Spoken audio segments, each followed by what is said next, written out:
ప్రతిక్షణ ప్రజాక్షేమం కోసం ముందుగా పేపర్ వార్త కార్యక్రమానికి స్వాగతం.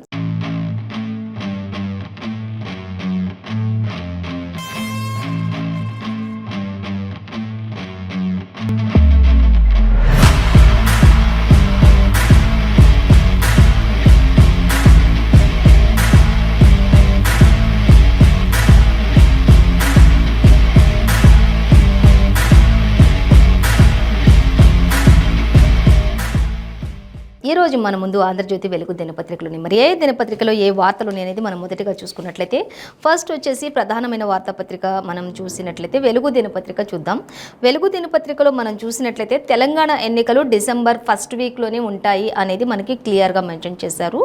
ఆ తర్వాత మరొక వార్త చూసినట్లయితే కేసీఆర్కు ఛాతీలో ఇన్ఫెక్షన్ అనేది మరి తెలంగాణ రాష్ట్ర ముఖ్యమంత్రి వర్యులు సీఎం కేసీఆర్కి మరి ఛాతీలో ఇన్ఫెక్షన్ అయింది అనే దానికి సంబంధించి మనకి ఇక్కడ ఇవ్వటం జరుగుతుంది. సో దానికి సంబంధించి కూడా మనం డీటెయిల్గా చూద్దాం. అలాగే మరొక వార్త చూస్తే డ్రాఫ్ట్ షెడ్యూల్ రెడీ అయింది అనేది కూడా మనకి ఇక్కడ క్లియర్గా మెన్షన్ చేశారు. సో వాటికి సంబంధించి కూడా మనం డీటెయిల్గా చూసినట్లయితే తెలంగాణ ఎన్నికలు 4-5 షెడ్యూల్ వచ్చే 4-5 రోజుల్లో మరో షెడ్యూల్ కూడా వచ్చే ఛాన్సెస్ అయితే ఉన్నాయి అనేది కూడా మనకి ఇక్కడ ఇచ్చారు. సో మరిన్ని డీటెయిల్స్ కూడా మళ్ళీ మనం చూద్దాం. అలాగే ఇంకొక వార్త చూసినట్లయితే టీచర్ల బదిలీలకు బ్రేక్ ఇచ్చినట్లుగా సుప్రీంకోర్టు తెలియజేస్తున్నటువంటి పరిస్థితి కూడా మనకి ఇక్కడ స్టే ఇస్తూ హైకోర్టు కూడా మనకి తెలియజేస్తున్నటువంటి పరిస్థితి మనకి ఇక్కడ ఇచ్చారు. అంటే టీచర్ల బదిలీలకు కొంత బ్రేక్ విరామం ఇచ్చినట్లుగా తెలుస్తుంది అనేది ఇచ్చారు. ఆ తర్వాత మరొక వార్త చూస్తే కేటీఆర్ చెప్తున్నారు పింఛన్లు ఖచ్చితంగా పెంచుతాం, అంటే ఇప్పుడున్నటువంటి పింఛన్లు కాకుండా మళ్ళీ పెంచే అవకాశం కూడా ఉంది, ఖచ్చితంగా పెరుగుతాయి అంటూ కూడా ఇచ్చారు.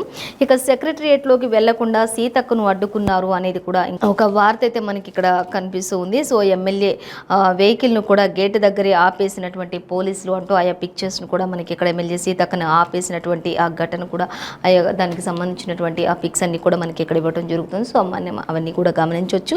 అలాగే ఇక మరొక వార్త చూస్తే సర్కార్ బడుల్లో సీఎం బ్రేక్ఫాస్ట్ అనేది ఇచ్చారు. ఇక సీఎం బ్రేక్ఫాస్ట్ నిన్న ప్రారంభించారు. ఇక పిల్లలకి వారం రోజుల పాటు కూడా రకరకాలైనటువంటి బలానికి కావలసినటువంటి ఆహారపు అన్నీ కూడా ఉండే అలవాట్లు, చిరుధాన్యాలతో కూడినటువంటి ఆహారం, ఇలా రకరకాలుగా ఒక్కొక్క రోజు ఒక్కొక్క ఐటెం లెక్కలు ప్రతి ఒక్కరికి కూడా ఇంకా సర్కార్ బడుల్లోకి వెళ్ళే ప్రతి పిల్లలకి కూడా చక్కగా 1 నుంచి 10వ తరగతి పిల్లలందరికీ కూడా బ్రేక్ఫాస్ట్ ఉంది అనేది కూడా, అలాగే మధ్యాహ్న భోజనం కూడా అంటూ కూడా ఇచ్చారు. అయితే ఏ వారం ఏంటి ఎలా ఉంటుంది మెనూ అనేది కూడా మనకి ఎంతో చక్కగా క్లియర్గా వివరించారు. సో దానికి సంబంధించి ఇంకా పిల్లలందరితో కూడా కూర్చొని రంగారెడ్డి జిల్లాలోని సర్కార్ స్కూల్లో కూర్చొని సీఎం మంత్రి హరీష్ రావు కూడా పిల్లలందరితో కూడా సహపంక్తి బ్రేక్ఫాస్ట్ చేశారు అనేది కూడా మనకి ఇక్కడ ఇవ్వడం జరుగుతుంది. సో దానికి సంబంధించి డీటెయిల్స్ చూద్దాం. ఇక అలాగే కుటుంబ పాలన అంతమైతుంది అంటూ కూడా మనకి ఇక్కడ రాష్ట్రంలో బీజేపీ అధికారంలోకి వస్తుంది అంటూ జేపీ నడ్డా కూడా చెప్తూ ఉన్నటువంటి పరిస్థితి. ఖచ్చితంగా ఇప్పుడు ఉన్నటువంటి కుటుంబ పాలన ఏదైతే ఉందో అది అంతం అందిస్తాము అంటూ కూడా ఆయన చెప్పడం జరుగుతుంది. ఖచ్చితంగా అది అంతం అవుతుంది అంటూ జేపీ నడ్డా చెప్తూ ఉన్నారు. సో వాటికి సంబంధించి కూడా డీటెయిల్స్ చూద్దాం. ఇక పోలీస్ ఉద్యోగాల భర్తీలోని కటాఫ్లో ఎక్కువైపోయింది ఇప్పుడు అనేది కూడా, అంటే నిన్న మొన్నటి వరకు రిజల్ట్ వచ్చిన నేపథ్యంలో చాలామంది అర్హత సాధించారు. సో దానికి సంబంధించి కట్ ఆఫ్ మార్కులు ఎక్కువగా చాలామందికి పాస్ అయ్యి ఉత్తీర్ణత సాధించే వాళ్ళకి కట్ ఆఫ్ మార్కుల వల్ల చాలామంది నిరాశ చెందాల్సిన అవసరం ఉంది అనేది కనిపిస్తుంది. సో దానివల్ల ఆ విషయంలో కూడా చాలా లొల్లి జరుగుతున్నట్లుగా ఉంది అన్నట్లుగా మనకి ఇక్కడ ఇచ్చారు. అలాగే అపార్ట్మెంట్లో మంటలు 7 సజీవ దహనం అంటూ ఇచ్చారు. సో దేనికి సంబంధించి కూడా మరి ఎక్కడ ఏంటి అనేది కూడా మనం చూద్దాం. అలాగే బొకే అందవలేదని గన్మెన్పై చేయి చేసుకున్నటువంటి హోంమంత్రి అంటూ ఇచ్చారు. అందరూ చూస్తుండగానే చెంపదెబ్బ కొట్టినటువంటి మహమూద్ అలీ అంటూ కూడా ఇచ్చారు. బొకే అందివ్వలేదని గన్మెన్పై చేయి చేసుకున్నటువంటి హోంమంత్రి మహమూద్ అలీ అంటూ అందరూ చూస్తూ ఉండగానే గన్మెన్పై చేయి చేసుకున్నాడు, చెంప మీద కొట్టారు అనేది కూడా మనకి ఇక్కడ ఇచ్చారు. కేవలం బొకే అందివ్వలేదని ఒకే ఒక కారణంతో. సో దానికి సంబంధించి కూడా డీటెయిల్స్ చూద్దాం. అలాగే ఇక ఫస్ట్ మనం ప్రధానంగా చూసుకునేటువంటి వార్త అంటే సీఎం కేసీఆర్కు ఛాతీలో ఇన్ఫెక్షన్ అనే దానికి సంబంధించి డీటెయిల్స్ చూసినట్లయితే పోయిన నెల 16న నాగర్ కర్నూలు జిల్లాలోని పాలమూరు రంగారెడ్డి ఎత్తిపోతల పథకాన్ని సీఎం కేసీఆర్ ప్రారంభించారు. ఆ రోజు రాత్రి నుంచే ఆయనకు అస్వస్థతగా ఉంది అనేది కూడా లాస్ట్ మంత్ 16న అనేది మనకి క్లియర్గా ఇచ్చారు. లాస్ట్ మంత్ 16న మరి రంగారెడ్డి జిల్లాలో అక్కడ ఆ పథకాలన్నింటినీ రంగారెడ్డి పాలమూరుకు సంబంధించినటువంటి ఎత్తిపోతల పథకాన్ని ప్రారంభించారు. ఆ రోజు నైట్ నుంచే ఆయనకి ఛాతీలో ఇన్ఫెక్షన్గా కొంచెం అస్వస్థతగా ఉన్నట్లుగా తెలుస్తుంది అంటూ క్లియర్గా ఇచ్చారు. ఇక అప్పటి నుంచి కూడా ప్రగతి భవన్ వదిలి కేసీఆర్ బయటకు రాలేదు అంటూ కూడా చెప్తున్నారు. ఇక ఆ రోజు ప్రగతి భవన్ నుంచి వెళ్ళారు అంటే ఇంక అప్పటి నుంచి మళ్ళీ ఇప్పటి వరకు బయటికి అనేది రాలేదు ఆయన అంటూ కూడా చెప్తున్నారు. పార్టీ పనులన్నీ కూడా కేటీఆర్, హరీష్ రావే చూసుకుంటూ ఉన్నారు అనేది కూడా మనకి క్లియర్గా మెన్షన్ చేశారు. ఏదైనా ముఖ్యమైన విషయం అయితే తప్ప కేసీఆర్కి చెప్పి ఆయన అంగీకారం తీసుకుంటున్నారు అనేది కూడా ఇప్పుడు మంత్రి హరీష్ రావు కావచ్చు, మంత్రి కేటీఆర్ కావచ్చు, ఇద్దరు కూడా ఏదైనా ముఖ్య విషయము అనుకుంటేనే సీఎం కేసీఆర్ వరకు వెళ్తూ ఉన్నారు ఖచ్చితంగా. ఇంకా లేదంటే మాత్రం ఆయనను అసలు డిస్టర్బ్ చేయట్లేరు. ఏ పని ఉన్నా కూడా మంత్రి కేటీఆర్, మంత్రి హరీష్ రావు ఇద్దరే చూసుకుంటూ ఉన్నారు పార్టీలోని పనులన్నీ కూడా అనేది కూడా చెప్తున్నారు. ఏదైనా ముఖ్యమైన విషయం అయితే తప్ప ఆయన దగ్గరకు వెళ్ళట్లేదు అనేది కూడా క్లియర్గా ఇచ్చారు. లాస్ట్ మంత్ 16వ తారీఖు నుంచి కూడా ఆయన అస్వస్థతగా ఉన్నారు, ఛాతీలో చాలా ఇన్ఫెక్షన్ అయింది అనేది కూడా ఇచ్చారు. త్వరగా కోలుకోవాలని కూడా ప్రజలందరూ కూడా కోరుకుంటున్నారు అనేది కూడా మనకి ఇక్కడ ఇచ్చారు. ఇక కోలుకోవడానికి ఇంకా కొంత టైం పడుతుంది అంటూ కూడా కేటీఆర్ కూడా చెప్పడం జరుగుతుంది.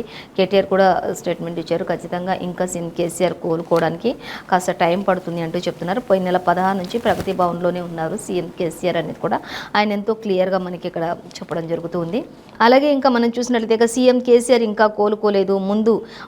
ముందేమో వైరల్ ఫీవర్తో స్టార్ట్ అయింది, ఆ తర్వాత ఛాతీ నొప్పిగా అన్నారు, ఆ తర్వాత ఛాతీలో, ఇప్పుడేమో చెస్ట్ ఇన్ఫెక్షన్కి గురయ్యారు అంటూ కూడా మనకి ఇవ్వడం జరుగుతుంది. ఇక ఈ విషయాన్ని మంత్రి కేటీఆర్ శుక్రవారం మీడియాకు వెల్లడించారు అంటూ కూడా చెప్తూ ఉన్నారు.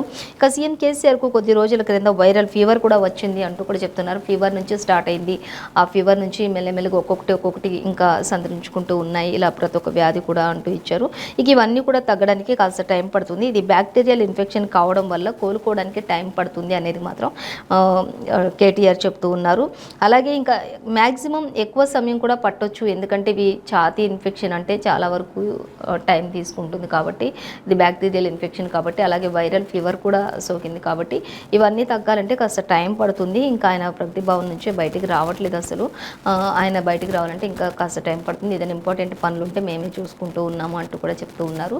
అలాగే ఏదైనా ఇంపార్టెంట్ పని ఉంటే మాత్రం తప్పనిసరి అయితే మాత్రమే సీఎం కేసీఆర్ వరకు వెళ్తున్నాము అనేది కూడా చెప్తూ ఉన్నటువంటి పరిస్థితి. అలాగే ఇంకా చూసినట్లయితే మనం ఇక ఇంతకుముందు సెప్టెంబర్ 26న కేసీఆర్ ఆరోగ్య పరిస్థితిపై కేసీఆర్ ట్వీట్ కూడా చేశారు. ఇప్పటికే వారం రోజులుగా వైరల్ ఫీవర్, దగ్గుతో కేసీఆర్ చాలా బాధపడుతున్నట్లుగా ఆయన చెప్పడం జరుగుతుంది. మంత్రి కేటీఆర్ దగ్గు, ఫీవర్, వైరల్ ఫీవర్, దగ్గు అండ్ మళ్ళీ ఛాతీ ఇన్ఫెక్షన్ కూడా అంటూ ఇవన్నీ ఉన్నాయి కాబట్టి కాస్త కోలుకోవాలంటే ఇంకా చాలా టైం పడుతుంది అంటూ కూడా చెప్తూ ఉన్నటువంటి పరిస్థితి. ఇక మరిన్ని డీటెయిల్స్ కూడా కేసీఆర్ ఆరోగ్య పరిస్థితుల గురించి ఇంకా మరిన్ని డీటెయిల్స్ కూడా మనం 4th పేజీలో గమనించవచ్చు. అలాగే ఇక మరొక వార్త చూసినట్లయితే తెలంగాణ ఎన్నికలు డిసెంబర్ 1st వీక్లో అంటూ ఇచ్చారు ప్రధాన హెడ్లైన్గా. తర్వాత 4-5 రోజుల్లో షెడ్యూల్ వచ్చే ఛాన్స్ కూడా ఉంటుంది అంటూ ఇచ్చారు. ఇక నవంబర్లో మాత్రం నోటిఫికేషన్ విడుదల చేస్తారు, డిసెంబర్ 13లోగా ఫలితాలు వస్తాయి. అలాగే రెడీగా ఉండాలని కూడా రాష్ట్ర సీఈఓకు ఈసీ సంకేతాలు పంపినట్లుగా తెలుస్తుంది అనేది అయితే మనకి క్లియర్గా మెన్షన్ చేశారు. ఇక ఎన్నికలు జరగాల్సిన 5 రాష్ట్రాలకు ఒకేసారి షెడ్యూల్ రిలీజ్ చేయనున్నటువంటి ఈసీ అధికారులు అంటూ కూడా మనకి ఇక్కడ ఇచ్చారు. అలాగే రాజస్థాన్, తెలంగాణలో ఒకేసారి పోలింగ్ అంటూ క్వశ్చన్ మార్క్ పెట్టారు. మరి ఉంటుందా ఉండదా అనేది ఇంకా తెలియాల్సి ఉంది. ఇప్పటికే రంగంలోకి ఎన్ఫోర్స్మెంట్ ఏజెన్సీలు కూడా దిగారు అనేది ఇచ్చారు. డబ్బు, మద్యం పంపిణీపై ఎక్కువగా నిఘా పెట్టారు అనేది కూడా మనకి ఇక్కడ తెలుస్తుంది. చెక్ పోస్టులు అన్నీ కూడా పెట్టి తనిఖీలు చేస్తూ ఉన్నారు. ప్రతి ఒక్కరూ ఎంతటి ప్రభుత్వ వాహనమైనా సరే, ఎంతటి ప్రభుత్వ అధికారులైనా సరే, ఎంతటి పెద్దవారైనా సరే ప్రతి ఒక్కరిని కూడా క్షుణ్ణంగా తనిఖీలు చేయాల్సిందే. ఎలక్షన్ తనిఖీలు చేసే విషయంలో ఎక్కడైనా జాప్యం జరిగింది అని తెలిస్తే, ఏదైనా మరి తప్పు జరిగింది అని తెలిస్తే ఎంతటి వారైనా క్షమించేది లేదు అనేది కూడా ఈసీ ఆదేశాలు జారీ చేయడం జరుగుతుంది. ఖచ్చితంగా ప్రతి ఒక్కరిని కూడా తనిఖీలు చేయాల్సిందే. ముఖ్యంగా డబ్బుపై, మద్యంపై ఎక్కువ ఫోకస్ పెట్టారు. ఈ రెండు పంచి ఎక్కువగా జనాలని ఓట్లు కొనుగోలు చేసే ప్రయత్నాలు చేస్తున్నారు కాబట్టి మద్యానికి, డబ్బుకి తావు లేకుండా చూడాలి అంటూ కూడా ఎక్కువ ఫోకస్ పెట్టారు అనేది కూడా మనకి ఇక్కడ క్లియర్గా ఇచ్చారు. మొత్తంగా అయితే ఇక తెలంగాణ ఎన్నికలు డిసెంబర్ 1st వీక్లో ఉంటాయి అనేది ఖచ్చితంగా మెన్షన్ చేశారు. 4-5 రోజులు అయితే దానికి సంబంధించినటువంటి షెడ్యూల్ కూడా వస్తుంది అంటూ ఇచ్చారు. ఇక నవంబర్లో నోటిఫికేషన్ రిలీజ్ చేస్తారు, డిసెంబర్ 13న మరి ఫలితాలు కూడా 13లోగా ఫలితాలు కూడా వచ్చేసాయి. ఇక రెడీగా ఉండాలని చెప్పేసి రాష్ట్ర సీఈఓకి ఈసీ సంకేతాలు కూడా పంపించినట్లుగా మనకి ఇక్కడ తెలుస్తుంది. సో అలాగే మరొక వార్త చూసినట్లయితే టీచర్ల బదిలీలకు బ్రేక్ అంటూ స్టే విధిస్తూ హైకోర్టు అలాగే మధ్యంతర ఉత్తర్వులు జారీ చేసింది అంటూ కూడా మనకి ఇక్కడ ఇచ్చారు. ఇక సర్వోన్నతులు చేపట్టకుండా బదిలీల కౌన్సిలింగ్పై పిటిషన్లు కౌంటర్ దాఖలు చేయాలని చెప్పేసి కూడా ప్రభుత్వాన్ని ఆదేశించినటువంటి కోర్టు అంటూ కూడా మనకి ఇక్కడ క్లియర్గా మెన్షన్ చేశారు. ఏదేమైనప్పటికీ టీచర్ల బదిలీలకైతే కాస్త బ్రేక్ పడింది అనేది అయితే మనకి క్లియర్గా ఇచ్చారు. సో ఇంకా మరిన్ని డీటెయిల్స్ కూడా మనకైతే 4th పేజీలో ఇచ్చారు. మెయిన్ అంటే ఇంకా ఆల్రెడీ తెలిసిపోతుంది ఇక్కడికి మనకి బ్రేక్ విధించారు బదిలీలకు అనేది. చాలామంది అయితే ప్రమోషన్స్ కూడా పెంచాలి అనేది టీచర్స్ కూడా కోరుకుంటున్నటువంటి విషయం. ఫస్ట్ ఇంకా ప్రమోషన్స్కి ఇప్పట్లో లేవు అని చెప్పేసి ఫస్ట్ బదిలీలకు సంబంధించి చేస్తామన్నప్పుడు బదిలీలు తర్వాత చేయండి, కానీ ముందు ప్రమోషన్స్ మాకు వెంటనే చెప్పండి, ప్రమోషన్స్ తర్వాత మీరు ఎవరిని ఎక్కడికి బదిలీ చేసినా సరిపోతుంది అని కూడా టీచర్స్ అంతా కూడా డిమాండ్ చేయడం జరిగింది. సో దానికి సంబంధించి మొత్తంగా ఏదేమైనప్పటికీ ఇప్పుడైతే టీచర్ల బదిలీలకు కూడా కాస్త బ్రేక్ పడినట్లుగా హైకోర్టు చెప్తూ ఉన్నటువంటి పరిస్థితి. అలాగే మరొక వార్త చూస్తే ఇక పింఛన్లు పెంచుతామంటూ మంత్రి కేటీఆర్ చెప్తూ ఉన్నారు. సో దానికి సంబంధించి మనం డీటెయిల్స్ చూసినట్లయితే ఎంత అనేది త్వరలోనే కేసీఆర్ ప్రకటిస్తారు అంటూ కూడా కేటీఆర్ చెప్తున్నారు. పింఛన్లు కూడా ఇప్పుడు పెంచుతాం, ఖచ్చితంగా ఇప్పుడు ఉన్నటువంటి పింఛన్లు కాకుండా 3016 కాకుండా ఇంకా కూడా పెంచుతాం, అది ఎంత అనేది కూడా ఇప్పట్లో చెప్పాం, ఇంకా టైం పడుతుంది, సీఎం కేసీఆర్ చెప్తారు ఆ విషయం అంటూ మంత్రి కేటీఆర్ స్పష్టంగా చెప్తున్నారు. అలాగే ఇక మా పథకాలనే ప్రతిపక్షాలు కాపీ కొడుతున్నాయి కాబట్టి మేము ఇప్పట్లో చెప్పాము అంటూ కూడా ఆయన చెప్తున్నారు. మేము ఏదైతే పథకాలు పెడుతున్నామో అవన్నీ కాపీ కొడుతున్నాయని చెప్పేసి మంత్రి కేటీఆర్ చెప్తున్నారు. అందుకే ఆ పథకాల గురించి ఇప్పట్లో చెప్పాము, కొంచెం టైం తీసుకుంటామంటూ కూడా చెప్తున్నారు. ఇక అలాగే కేయూలో విహెచ్డి అక్రమాలపై కూడా విచారణ చేయించి వారంలోపు చర్యలు తీసుకుంటామంటూ స్టూడెంట్లపై పెట్టినటువంటి కేసులను కూడా ఎత్తివేస్తామని చెప్పేసి కూడా ఆయన చెప్తున్నారు. గతంలో జరిగినటువంటి కొన్ని అల్లర్ల విషయంలో కావచ్చు, కొన్ని ధర్నాలు రాస్తారోకల విషయంలో స్టూడెంట్స్ అందరినీ కూడా అరెస్ట్ చేశారు రాష్ట్ర సర్కార్. ఇప్పుడు వాళ్ళందరినీ కూడా రిలీజ్ చేస్తామంటూ కూడా మంత్రి కేటీఆర్ చెప్తున్నారు. అప్పటి నుంచి కూడా వాళ్ళందరూ కూడా పోతూ ఉన్నారు అనేది కూడా మనకి ఇక్కడ క్లియర్గా అర్థమవుతుంది. వాళ్ళందరినీ కూడా రిలీజ్ చేస్తాం త్వరలోనే అని కూడా చెప్తున్నారు. విచారణ చేయించి వారంలోగా చర్యలు కూడా తీసుకుంటాము అంటూ చెప్తూ ఉన్నారు. అలాగే ఇంకా ఆందోళనలో గాయపడినటువంటి విద్యార్థులు స్టూడెంట్స్ ఎవరైతే ఉంటారో సారీ చెప్పినటువంటి మంత్రి అంటూ కూడా ఇక ఆందోళనలో ఆ టైంలో జరిగినటువంటి లాఠీ చార్జ్ విషయంలో కావచ్చు, కొంతమందికి దెబ్బలు తగిలే, చాలామంది గాయపడ్డారు, అలాంటి వారి అందరికీ కూడా సారీ చెప్పినట్లుగా తెలుస్తుంది. అలాగే గ్రేటర్ వరంగల్లో కేటీఆర్ అన్ని విషయాల్లో కూడా పర్యటన చేస్తూ ఉన్నారు. ఇంకా దెబ్బలు తగిలి గాయపడిన స్టూడెంట్లకు కూడా సారీ చెప్పినటువంటి మంత్రి అంటూ కూడా ఇచ్చారు. ఇక మొత్తంగా అయితే స్టూడెంట్స్ విషయంలో కూడా ఇప్పుడు వాళ్ళందరూ కూడా బయటికి రావాలి, అందరినీ రిలీజ్ చేస్తాం, గాయపడిన వారందరికీ కూడా సారీ చెప్పడం ఇలా జరుగుతూ ఉన్నాయి. పెన్షన్లు కూడా పెంచుతాం, ఎంత అనేది ఇప్పుడు చెప్పాం, తర్వాత చెప్తాం, ఎందుకంటే ప్రతిపక్షాలన్నీ కూడా మేము చేసే ప్రతి పనిని కాపీ కొడుతున్నాయి, మేము ప్రవేశపెట్టే ప్రతి పథకాన్ని కూడా కాపీ కొడుతున్నాయి కాబట్టి ఇప్పట్లో అవి చెప్పాం, కానీ పెంచుతాం అంటూ మొత్తానికైతే ఖచ్చితంగా పెన్షన్లు పెంచుతాం, అందరినీ రిలీజ్ చేస్తాం, స్టూడెంట్స్ అందరినీ కూడా మంచిగా బయటకు తీసుకొస్తామని చెప్పడం అయితే జరుగుతుంది. సో మరొక వార్త మనం చూసినట్లయితే ఇక జేపీ నడ్డా చెప్తూ ఉన్నటువంటి విషయానికి వచ్చినట్లయితే మనం కుటుంబ పాలన అంతమవుతుంది అంటూ ఆయన ఖచ్చితంగా చెప్తూ ఉన్నటువంటి పరిస్థితి. ఇంకా గట్కేసర్లో జరిగినటువంటి బీజేపీ స్టేట్ కౌన్సిల్ సమావేశంలోని మాట్లాడుతున్నటువంటి జేపీ నడ్డా ఇంకా ఆయన మొత్తం కూడా చెప్తూ ఉన్నారు, ఖచ్చితంగా కుటుంబ పాలన అంతమవుతుంది అంటూ ప్రజలను ఉద్దేశించి ఆయన మాట్లాడుతున్నటువంటి పరిస్థితి. రాష్ట్రంలో బీజేపీనే అధికారంలోకి వస్తుంది అంటూ కూడా జేపీ నడ్డా ఎంతో ధీమా వ్యక్తం చేస్తున్నటువంటి పరిస్థితి.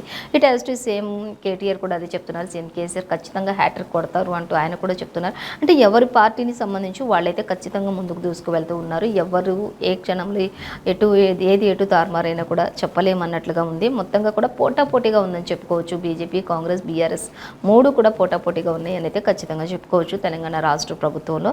ఇక జేపీ నడ్డా అయితే ఇప్పుడు అక్కడ గట్కేసర్లో ఆ ప్రజలను ఉద్దేశించి ఆ సభలో ఆయన ప్రసంగిస్తున్నప్పుడు మాత్రం కుటుంబ పాలన అంతమవుతుంది అంటూ ఆయన కూడా ఎంతో ధీమా వ్యక్తం చేస్తూ నెక్స్ట్ రాబోయేది బీజేపీనే అధికారంలోకి రాబోతుంది అంటూ కూడా ఆయన కూడా ఎంతో స్పష్టంగా చెప్తున్నారు. ఇక ప్రాంతీయ పార్టీలన్నీ కూడా ఫ్యామిలీ పార్టీలే అంటూ కూడా చెప్తున్నారు. అలాగే ఇంకా బీఆర్ఎస్ అంటే భ్రష్టాచార్ రిశ్వత్ సమితి అంటూ కూడా బీఆర్ఎస్ అంటే అంటూ కూడా ఆయన ఎద్దేవా చేస్తూ మాట్లాడుతున్నటువంటి పరిస్థితి. అలాగే రజాకార్లతోటి చేతులు కలపడానికి కేసీఆర్కు సిగ్గుండాలి అంటూ కూడా ఫైర్ అవుతున్నారు. రాష్ట్రంలో బీజేపీనే కీలకం కాబోతుంది అంటూ బిఎల్ సంతోష్ కూడా చెప్తూ ఉన్నటువంటి పరిస్థితి. ఇంకా కేసీఆర్ని ఉద్దేశించి కూడా రజాకార్లతోటి చేతులు కలపడానికి కేసీఆర్కి సిగ్గుండాలి అన్నట్లుగా కూడా ఆయన ఫైర్ అవుతున్నటువంటి పరిస్థితి. ఇంకా రాష్ట్రంలోనేమో బీజేపీ కీలకం కాబోతోంది అంటూ కూడా మనకి ఇక్కడ క్లియర్గా ఇచ్చారు. ఇక జిఎల్ సంతోష్ కూడా మాట్లాడుతూ ఉన్నటువంటి పరిస్థితి. అలాగే ఇక బీఆర్ఎస్ బట్టేబాజ్ పనులు చేస్తూ ఉంది అంటూ చెప్పేవి శ్రీరంగ నీతులు అంటూ కూడా కిషన్ రెడ్డి కూడా మాట్లాడుతున్నారు. చేసేవన్నీ బట్టేబాజ్ పనులు, చెప్పేవన్నీ శ్రీరంగ నీతులు అంటూ కూడా మనకి ఇక్కడ చెప్పడం జరుగుతుంది. సో దానికి సంబంధించి ఇంకా డీటెయిల్స్ కూడా ఉన్నాయి మనకి. అలాగే కిషన్ రెడ్డి కూడా ఎద్దేవా చేస్తూ మాట్లాడుతూ ఉన్నారు. అలాగే ఇంకా జేపీ నడ్డా కూడా పార్టీని ఉద్దేశించి, అధికార పార్టీని ఉద్దేశించి చాలా మాట్లాడుతున్నటువంటి పరిస్థితి కొనసాగుతుంది. దేశంలో కుటుంబ పార్టీ కానిది బీజేపీ ఒక్కటే. కుటుంబ పార్టీ కానిది దేశం మొత్తంలో చూసుకున్నా కూడా ఒక్క బీజేపీ మాత్రమే కుటుంబ పార్టీ కాదు. అది ప్రజల కోసం ఉండే పార్టీ. ఇంకా ఏ పార్టీ అయినా సరే కుటుంబంతో ఉన్న పార్టీయే అంటూ చెప్తూ ఉన్నారు. బీజేపీ ఒక్కటి మాత్రమే. ఈ పార్టీలో సాధారణ కార్యకర్తలు కూడా ఉన్నత స్థానంలో ఉంటారు అంటూ కూడా చెప్తున్నారు. రజాకారులతో చేతులు కలపడానికి కేసీఆర్కు ఏమాత్రమైనా కొంచెమైనా సిగ్గుండాలి అన్నట్లుగా చెప్తున్నారు. తెలంగాణలో కేసీఆర్ పాలన రజాకారులను తలపిస్తోంది అంటూ బీజేపీ నేతలు ప్రతి ఒక్కరు కూడా గ్రామాలకు వెళ్ళాలి అంటూ కూడా తెలంగాణకు మోదీ ఇచ్చినటువంటి ప్రతి పథకాన్ని ప్రజలకు వివరించాలి అంటూ కూడా జేపీ నడ్డా బీజేపీ జాతీయ అధ్యక్షులు ప్రజలను ఉద్దేశించి అధికారులందరికీ దిశానిర్దేశం చేసినటువంటి పరిస్థితి అయితే మనం ఇక్కడ గమనించవచ్చు. సో ఇంకా మరిన్ని డీటెయిల్స్ కూడా మనం 4th పేజీలో చూడొచ్చు. అలాగే ఇక మరొక వార్త చూసినట్లయితే పోలీస్ ఉద్యోగాల్లో భర్తీలో కట్ ఆఫ్ లొల్లి ఎక్కువైంది అనేది మనకి ఇక్కడ ఇచ్చారు. మహిళా కంటే కూడా తక్కువగా ఈడబ్ల్యూఎఫ్ కట్ ఆఫ్ ఎక్కువగా ఉంది. బీసీలు ఎక్కువగా నష్టపోతూ ఉన్నారు అంటూ ఆందోళన. సోషల్ మీడియా వేదికగా పరస్పర చర్యలు కూడా విమర్శలు కూడా చేస్తూ ఉన్నారు. ఇక తక్కువ మందికి ఎక్కువ రిజిస్ట్రేషన్లు ఇచ్చారంటున్నటువంటి బీసీలు. అలాగే ఇంకా చూసుకున్నట్లయితే తమ జనాభా 20% వరకు 20%కి పైగా ఉంటుందంటున్నటువంటి ఓసీలు కులగణనకు డిమాండ్ చేయాలని చెప్పేసి కూడా ఓబీసీలు బీసీలు ఛాలెంజ్ చేస్తున్నటువంటి పరిస్థితి కూడా మనం ఇక్కడ గమనించవచ్చు. మొత్తంగా అయితే పోలీసు ఉద్యోగుల భర్తీకి చాలా వరకు మరి ఓసీ అని బీసీ అని ఇలా రకరకాల కారణాల వల్ల ఇక్కడ అన్నీ కూడా కట్ ఆఫ్ మార్క్స్ ఎక్కువైపోతున్నాయి అంటూ కూడా కొంచెం దానిపైన ఘర్షణ జరుగుతుంది అనేది కూడా మనకి ఇక్కడ ఇచ్చారు. సో మెయిన్ డీటెయిల్స్ అంటే 6th పేజీలో ఇచ్చారు. ఇక అలాగే మరొక వార్త చూస్తే బొకే అందివ్వలేదని గన్మెన్పై చేసుకున్న హోంమంత్రి అంటూ మనకి ఇక్కడ ఇవ్వడం జరుగుతుంది. అందరూ చూస్తుండగానే చెంపదెబ్బ కొట్టిన మహమూద్ అలీ అంటూ ఇచ్చారు. ఇక హోంమంత్రి మహమూద్ అలీ తన గన్మెన్పై చేసుకున్నారు. అది అడిగిన వెంటనే బొకే ఇవ్వలేదు అనే కారణంతో కోపంతో గన్మెన్ చెంపపై కొట్టారు. ప్రస్తుతం ఈ వీడియో సోషల్ మీడియాలో వైరల్ అవుతోంది అంటూ కూడా చెప్తున్నారు. ఇంకా చూసినట్లయితే మీడియాలో చాలా వరకు ఇది వైరల్ అవుతుంది. ప్రభుత్వ కార్యక్రమాలు జరుగుతున్నప్పుడు చూస్తూ ఉండగానే గన్మెన్పై చేసుకోవడం అనేది చాలా దారుణమైన పరిస్థితి అంటూ కూడా ఇచ్చారు. ఇక మరిన్ని డీటెయిల్స్ కూడా మనకి 4th పేజీలో ఇచ్చారు. మొత్తంగా అయితే ఈ వీడియో ఇప్పుడు చాలా హల్చల్ చేస్తుంది అంటూ కూడా మనకి ఇవ్వడం జరుగుతుంది. కేవలం ఒక బొకే ఇవ్వలేదన్న నెపంతో అందరూ చూస్తుండగా ఒక గన్మెన్ని చెంపపైన కొట్టడం అనేది ఒక మంత్రి హోదాకి ఎంతో దిగజారుడుతనం అన్నట్లుగా మనకి ఇక్కడ ఇవ్వడం జరుగుతుంది. సో అలాగే మరొక వార్త చూద్దాం. ఇక సెక్రటరియట్లోకి వెళ్లకుండా సీతక్కను అడ్డుకున్నారు అంటూ ఇచ్చారు. వెహికల్ కూడా అక్కడే వదిలేసి నడుచుకుంటూ వెళ్ళినటువంటి సీతక్క ప్రతిపక్ష నేతలు రావద్దని కూడా బోర్డు పెట్టుకోండి అని చెప్పేసి ఫైర్ అయినటువంటి పరిస్థితులు. ఇక అడ్డుకున్నారు అంటూ చెప్తున్నారు. ఇంకా ఎమ్మెల్యే వెహికల్ను కూడా గేటు దగ్గరే ఆపేసినటువంటి పోలీసులు, పర్మిషన్ లేదంటూ 20 నిమిషాల పాటు ఆపేసినటువంటి సిబ్బంది.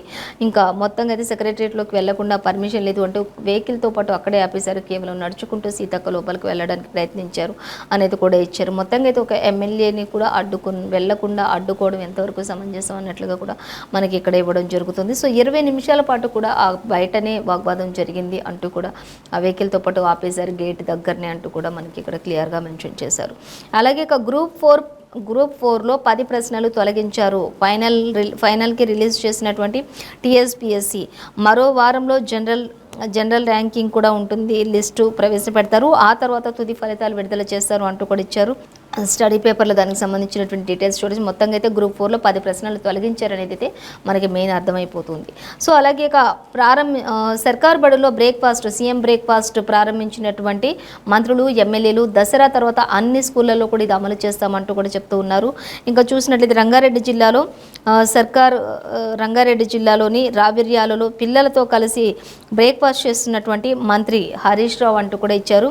అలాగే రాష్ట్ర వ్యాప్తంగా కూడా సర్కారు బడుల్లో సీఎం బ్రేక్ఫాస్ట్ పథకం అమలు చేస్తూ ఉన్నాము. ఇది మరికొద్ది రోజుల్లో అన్ని స్కూల్స్లలో కూడా ఇది ప్రారంభమవుతుంది అంటూ కూడా ఎమ్మెల్యేలు అల్పాహారాన్ని పథకాన్ని శుక్రవారం ప్రారంభించారు. ప్రతి ఒక్క ఎమ్మెల్యే ఆయా జిల్లాల మంత్రులు అందరూ కూడా ఈ యొక్క పథకాన్ని ప్రారంభించారు. రంగారెడ్డి జిల్లా మహేశ్వరం మండలంలోని రావిర్యాలలో జెడ్పీ హై స్కూల్లో కూడా ముఖ్యమంత్రి కేసీఆర్ ప్రారంభించాల్సిన అల్పాహార పథకాన్ని మంత్రులు హరీష్ రావు, సబితా ఇంద్రారెడ్డి ప్రారంభించారు. సీఎం కేసీఆర్కి అస్వస్థతగా ఉన్న నేపథ్యంలో అలాగే విద్యార్థులందరితో కలిసి వారు కూడా బ్రేక్ఫాస్ట్ చేశారు అంటూ కూడా స్వయంగా తిని చూశారు అనేది కూడా మనకి ఇక్కడ ఇవ్వడం జరుగుతుంది. ఎంతో శుభ పరిణామం అంటూ కూడా చెప్తున్నారంటే కూలీ పనులకు వెళ్ళే వాళ్ళు కానీ చిన్న చిన్న పనులు మార్నింగ్ లేవగానే పనులకు వెళ్ళే పిల్లల తల్లిదండ్రులకు, కార్మికుల పిల్లలకు, ఇలాంటి వాళ్ళ పిల్లలందరికీ కూడా సర్కార్ బడుల్లో వెళ్ళే పిల్లలందరికీ కూడా మార్నింగ్ వెళ్ళగానే వాళ్ళకి బ్రేక్ఫాస్ట్ అందించే విధానం అమలు చేయడం వల్ల తల్లిదండ్రులకు ఎంతో కాస్త భరోసా కల్పించిన వాళ్ళు అవుతారు. తమ పిల్లలు ఆహారం గురించి ఎక్కువగా ఇబ్బందులు పడకుండా ఉండడానికి ఇది ఎంతో ఉపయోగపడుతుంది అన్నట్లుగా మనకి ఇక్కడ ఇవ్వటం జరుగుతుంది. సో అలాగే ఇక మరొక వార్త చూస్తే అపార్ట్మెంట్లో మంటలు, 7గురు సజీవ దహనం. ముంబైలోని ఓ 7 అంతస్తుల బిల్డింగ్లోని మంటలు చెలరేగి 2 మైనర్లు సహా 7గురు సజీవ దహనం అయ్యారు అంటూ కూడా ఇచ్చారు. అయితే మరో 68 మంది వరకు కూడా గాయపడ్డారు. వారిలో 5గురు పరిస్థితి ఇంకా విషమంగానే ఉంది అని చెప్తూ ఉన్నారు. సో మరిన్ని డీటెయిల్స్ కూడా మనకి అసలు ఇది కంపెనీ, ఈ అపార్ట్మెంట్ ఏంటి, ఇది ఒక కంపెనీ లేకపోతే ఏంటి అనేది మొత్తం కూడా డీటెయిల్గా మనకి 11th పేజీలో ఇచ్చారు. సో గమనించవచ్చు. అలాగే ఇక మరొక వార్తాపత్రిక మనం చూసినట్లయితే ఆంధ్రజ్యోతి పత్రిక మనం చూద్దాం. ఆంధ్రజ్యోతి చూసినట్లయితే ఆంధ్రజ్యోతిలో కూడా మనకి ఫస్ట్ ప్రధానంగా అంటే మనకి హాకీలో స్వర్ణ సంబరం అనేది మనకి స్పోర్ట్స్కి సంబంధించి మనకి ఆంధ్రజ్యోతిలో ఇవ్వటం జరుగుతుంది. సో దానికి సంబంధించి డీటెయిల్స్ చూద్దాం. అలాగే ఇక మరొక వార్త చూసినట్లయితే కేసీఆర్ పథకాలు కాంగ్రెస్ కాపీ కొడుతోంది అంటూ కూడా ఇక్కడ మంత్రి కేటీఆర్ చెప్తూ ఉన్నారు. ఆల్రెడీ మనం ఇంతకుముందు చెప్పుకున్నాం, పింఛన్లు పెంచుతాం కానీ ఎప్పట్లో చెప్పం ఎంత పెంచుతాం ఏంటి అనేది. ఎందుకంటే అన్ని పార్టీలు కూడా కాపీ కొడుతూ ఉన్నాయి అనేది మనకి ఇక్కడ క్లియర్గా అర్థమవుతుంది. సో అలాగే అవినీతి పార్టీతో కలవబోమంటే ఇక్కడ బండి సంజయ్, అలాగే జేపీ నడ్డా, కిషన్ రెడ్డి అందరూ కూడా చెప్తూ ఉన్నటువంటి పరిస్థితి మనం గమనించవచ్చు. సో వాళ్ళకి సంబంధించి కూడా మనం చూడొచ్చు. ఇక ఎంఐఎం తోటి జట్టు కట్టినటువంటి బీఆర్ఎస్తో మాకు అవగాహన అనేది కూడా మనకి క్లియర్గా వచ్చింది. సో ఈరోజు మనం ఏ పేపర్లో చూసుకున్న మొత్తంగా అయితే ఇక కేసీఆర్ పథకాల గురించి ఇంక ఇప్పుడే చెప్పాం, తర్వాత చెప్తాం, ఎందుకంటే ప్రతిపక్షాలన్నీ మావి కాపీ కొడుతున్నాయి, ఇలా రకరకాల న్యూసెస్ తోటి. అలాగే ఇక జేపీ నడ్డా మాది తప్ప అన్నీ కూడా కుటుంబ పాలన ఉన్నటువంటి పార్టీలే, మేమే ప్రజల కోసం చేస్తూ ఉన్నామని చెప్పడం, ఇలా అన్ని రకరకాల వార్తలు సేమ్ యాజ్ ఇట్ ఈస్గా ఉన్నాయి. ఇదండి ఇవాళ పేపర్ వార్త కార్యక్రమం విశేషాలు. మరో పేపర్ వార్త కార్యక్రమంతో మళ్ళీ రేపు కలుసుకుందాం. అంతవరకు చూస్తూనే ఉండండి 95 న్యూస్.